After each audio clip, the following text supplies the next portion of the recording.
गेल्या काही दिवसांपासून महाराष्ट्रात पावसाचा जोर कमी झालेला आहे. यामुळे राज्यातील शेतकरी बांधव चिंतेत आलेले होते. मान्सूनची वाटचाल सुरुवातीच्या टप्प्यातच खूपच तीव्र होती.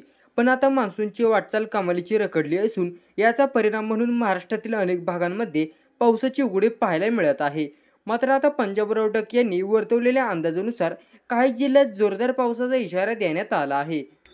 आज दक्षिण कोकणात आणि मध्य महाराष्ट्रातील घाटमाथ्यावर जोरदार पावसाची शक्यता आहे.